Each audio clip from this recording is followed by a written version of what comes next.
विघ्नहर्ता श्री गणेश, श्री गणेश, श्री गणेश।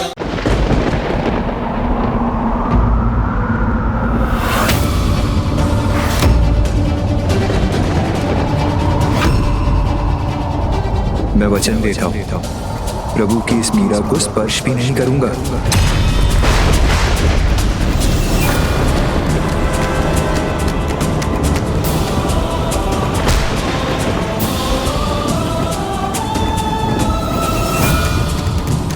क्षमा क्षमा कर दीजिए मुझे, मेरा वचन भंग हो गया। इधर गोपाल, ये क्या हो गया मुझसे? कैसा अनर्थ कर बैठा मैं। मेरे मुंह से निकले शब्द पत्थर की लकीर बन जाते। मैं अपना वचन कभी नहीं तोड़ता, पर आज ये कैसा अपराध हो गया मुझसे। नहीं कुंवर सा, आपसे कोई गलती नहीं हुई, आप दुखी मत होइए। जो भी हुआ अनजाने में हुआ। आपने तो मेरे प्राण बचाने के लिए मेरा हाथ थामा, इसमें कोई अपराध नहीं है। मेरा वचन मुझे अपने प्राणों से भी प्रिय है। आपकी प्राण रक्षा का मैं कोई और उपाय भी सोच सकता था, किंतु मैंने क्या किया? गिरधर गोपाल के सामने दिया वचन, उनके सामने ही तोड़ दिया। नहीं नहीं, ये अपराध है। नहीं, ऐसा नहीं हो सकता। नहीं नहीं कुंवर सा, मेरी बात तो सुनिए। मैंने जो किया वो अपराध है, मेरा अपराध क्षमा योग्य नहीं। अब मेरा अपराध। नहीं कुंवर सा, ऐसा मत कहिए, आपने कुछ नहीं किया। मैंने जो किया वो नहीं करना चाहिए था मुझे। नहीं नहीं कुंवर सा, मेरी बात सुनिए। कुंवर सा, कुंवर सा, दरवाजा खोलिए। कुंवर सा। वचन तोड़ने का दंड मैं भुगतने के लिए तैयार हूं। खोलिए।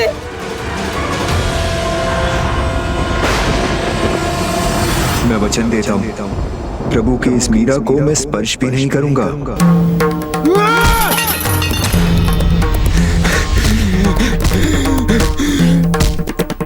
कुंवर सा, मेरी बात सुनिए, आपने कोई पाप नहीं किया। वचन तोड़कर जीवित रहने का कोई अधिकार नहीं है मुझे। कोई वचन नहीं तोड़ा आपने। आपने तो मेरे प्राण बचाए हैं। ऐसा मत कीजिए, खोलिए द्वार। अब जीवित रहने का कोई अधिकार नहीं है मुझे, कोई अधिकार नहीं है मुझे। वचन तोड़कर जीवित रहने का कोई हक नहीं है मुझे। व्यर्थ है मेरा जीवन, व्यर्थ। मीराबाई के प्राण बचाने की खुशी भोजराज की वचन भंग करने के दुख को ना भर सकी। ग्लानि ने ऐसा आघात किया उन पर कि वो कुछ दिन तो अपने कक्ष में ही बंद रहे। फिर सबके कहने पर जब द्वार खोला तो स्थिति अच्छी ना थी। घाव भरने से जो स्वास्थ्य सुधरने लगा था वो फिर बिगड़ने लगा और कुछ ही समय में ऐसी स्थिति हो गई कि वो फिर से चलने फिरने में असमर्थ हो गए। और फिर एक दिन उनकी स्थिति कुछ अधिक ही बिगड़ गई।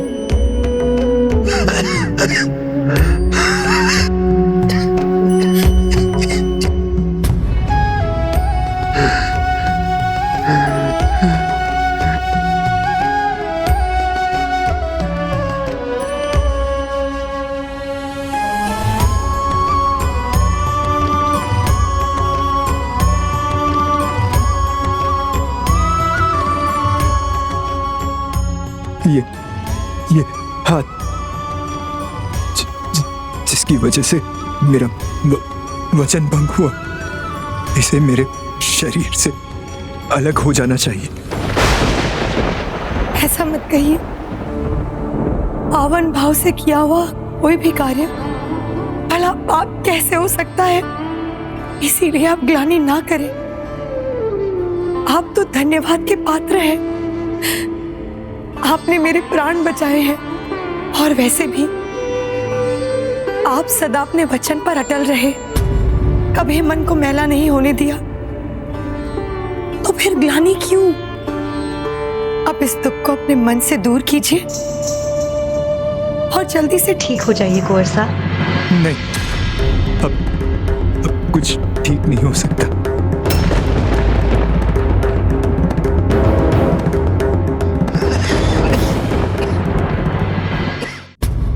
इस कलयुग में पत्नी के सम्मान में अपनी इच्छाओं का त्याग कोई महान व्यक्ति ही कर सकता है।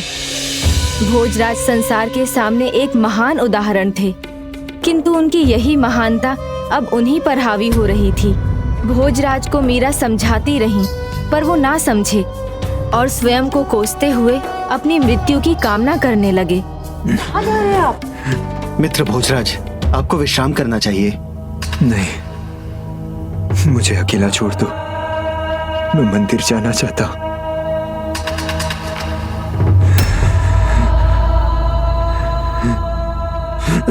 मित्र भोजराज, नहीं, मुझे अकेला छोड़ दीजिए। मैं नहीं चाहता कोई भी मेरे साथ चले।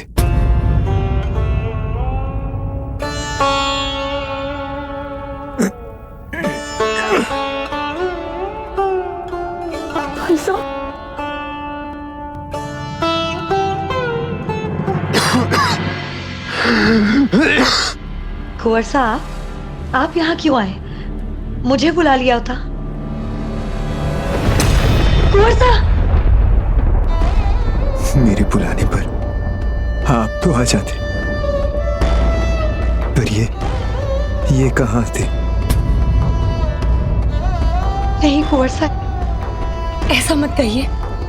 भक्त जब भी पुकारते हैं प्रभु दौड़े चले आते हैं। आते हैं,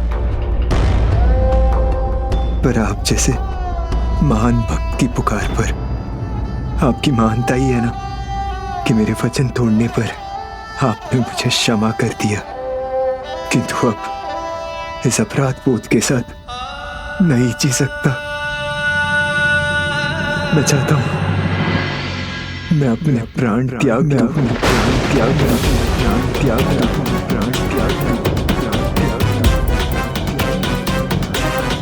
वैसे भी मुझे लगता है कि अब मेरा समय आ गया है। आप ऐसा मत कहिए। नहीं मेरा भाई साहब, आप कुछ मत कहिए।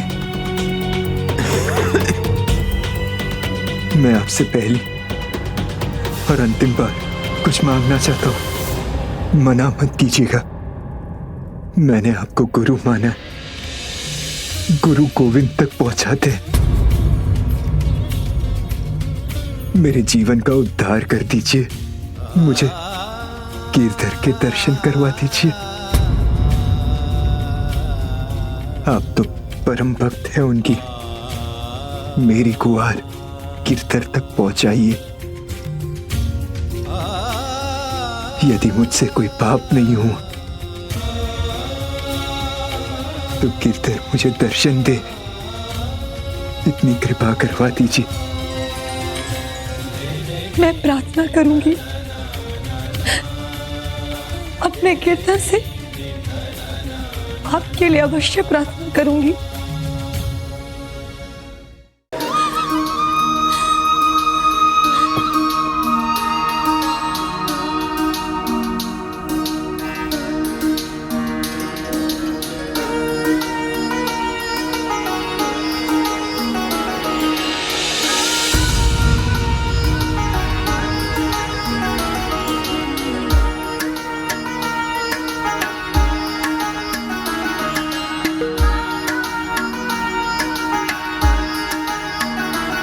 सुन ली जो बिनती मोरी, मैं शरण गई प्रभु तेरी।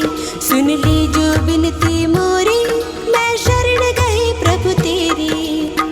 तुम पतिताने को धारे भव सागर से तारे। तुम पतिताने को धारे भव सागर से तारे। मैं सबका तो नाम न जानू, कोई कोई नाम उचारे। मैं सबका तो नाम न जानू, कोई कोई नाम उचारे। अम्बरीश सुदामा नामा, तुम पहुँचाए निज धामा। सुन ली जो बिनती मोरी, मैं शरण गई प्रभु तेरी। सुन ली जो बिनती मोरी, मैं शरण गई प्रभु तेरी।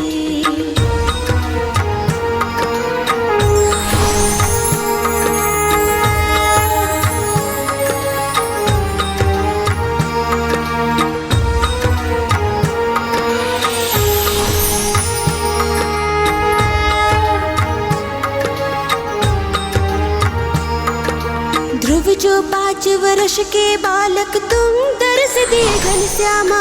धन्ना भक्त का खेत जमाया, कबीरा का बेल चराया।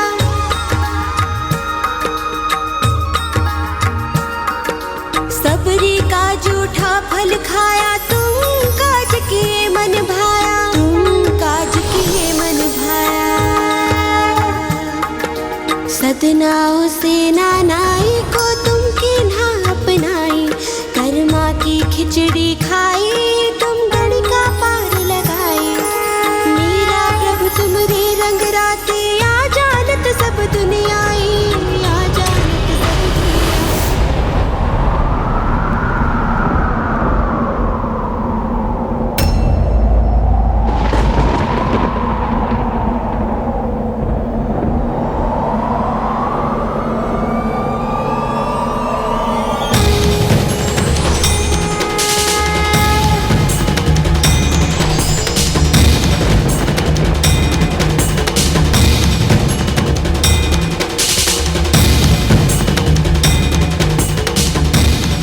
शीघ्र इस कठिन यात्रा में तुम बिल्कुल अकेली होगी।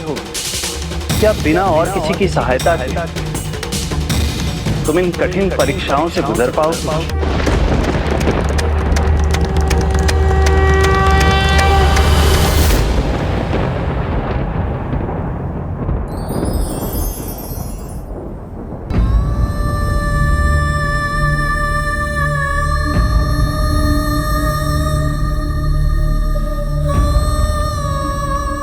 मुझे तो आप में ही प्रभु गिरधर गोपाल दिखते हैं। आपसे ब्याह करने में मेरा भी स्वार्थ था। मैं सच्ची भक्ति का मर्म समझना चाहता था, जो मुझे आपकी भक्ति से मिला। संसार की नजरों में हमारा ब्याह हुआ है, आप मेरी पत्नी हैं, पर मेरी आंखों में आज से आप मेरी गुरु हैं।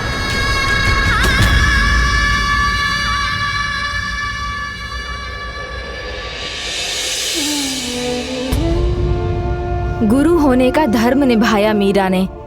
भोजराज को गोविंद से मिलवाया, किंतु भोजराज के चले जाने के पश्चात मीराबाई के जीवन में अनेक कठिनाइयां आने वाली थीं।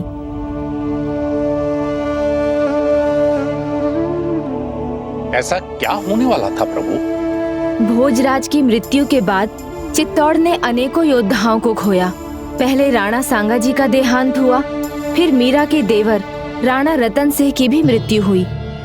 बस उनके छोटे देवर विक्रमादित्य ही बचे, जो राणा की उपाधि लेकर चित्तौड़ पहुंचे।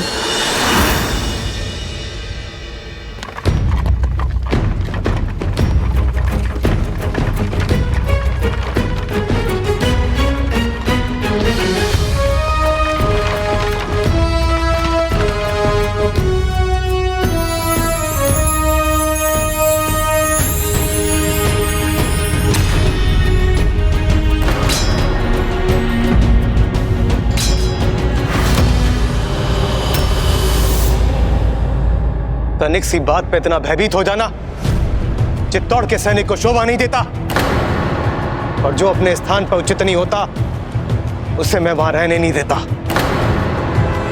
चित्तौड़ के सैनिकों में बल चाहिए, साहस चाहिए, कौशल चाहिए, और अगर वो उसमें नहीं है तो उसे वहां रहने का कोई अधिकार नहीं है।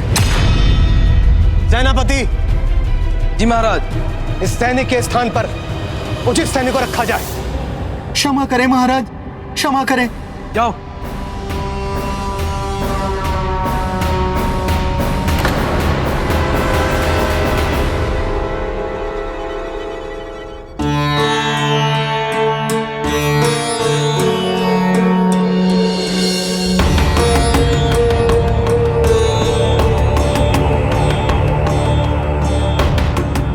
अब यहां पे सभी नियमों का पालन किया जाएगा। मैं ऐसा नहीं होने दूंगा जिससे हमारे परिवार और हमारे राज्य को किसी भी परेशानी का सामना करना पड़े, और मैं किसी भी मर्यादा का उल्लंघन नहीं होने दूंगा। विक्रमादित्य नियम, मर्यादाओं और परंपराओं को लेकर बहुत कठोर थे, और ये मीराबाई के जीवन में कठिनाई उत्पन्न करने जा रहा था।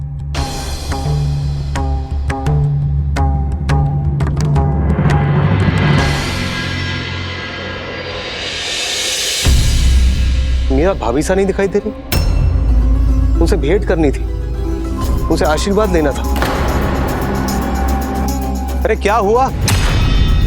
मीरा भाभी सा का नाम सुनते सांप क्यों सूंघ गया? अरे कोई बताएगा मीरा भाई सा कहां है?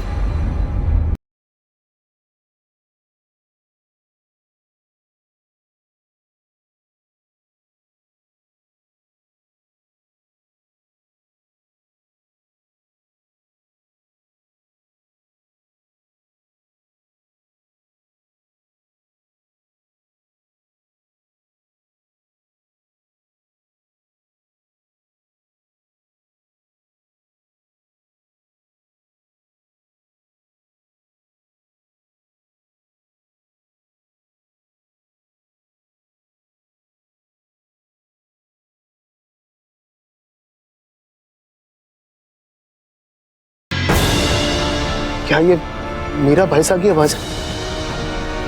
वो भजन गा रही है। चित्तौड़ की राज परिवार की बहू को ये सब शोभा नहीं देता तो वो इस प्रकार गाना गाएंगी? क्या उनको ये नहीं पता हमारे परिवार की मर्यादा और नियम क्या है?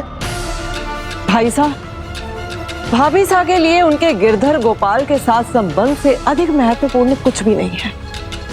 और जब प्रभु प्रेम में रमती है ना, तो उन्हें किसी भी नियम, किसी मर्यादा का ध्यान नहीं रहता।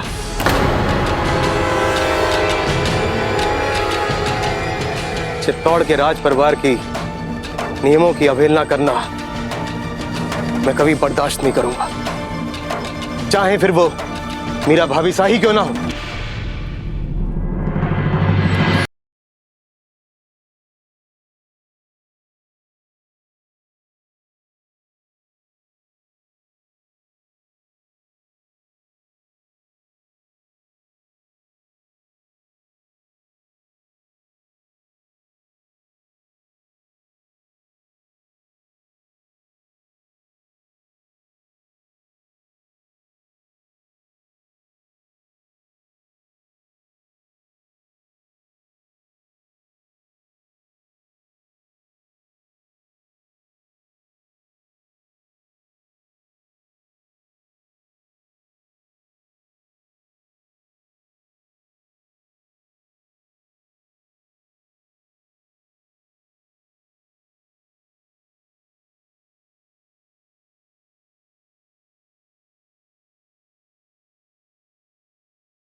राणा जी सा,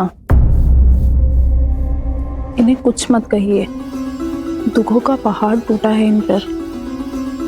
न माता पिता रहे, न पति। अपना मन भक्ति में लगाकर कुछ गलत तो नहीं कर रही। हमें उन पर क्रोध करने की जगह उनके प्रति सहानुभूति रखनी चाहिए। हमें इनकी स्थिति, इनकी मनोदशा को समझने की कोशिश करनी चाहिए।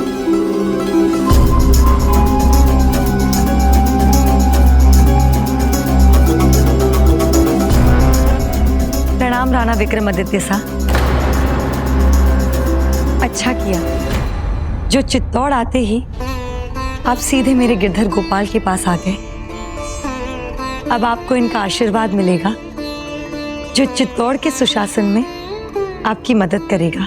सुशासन तो तभी होगा जब अनुशासन होगा, और चित्तौड़ में अनुशासन राज परिवार से आरंभ होता है। आपके दुखों को देखकर हमने आपकी भूलों को माफ कर दिया। चित्तौड़ का ये राजा अगली बार ऐसा नहीं कर पाएगा।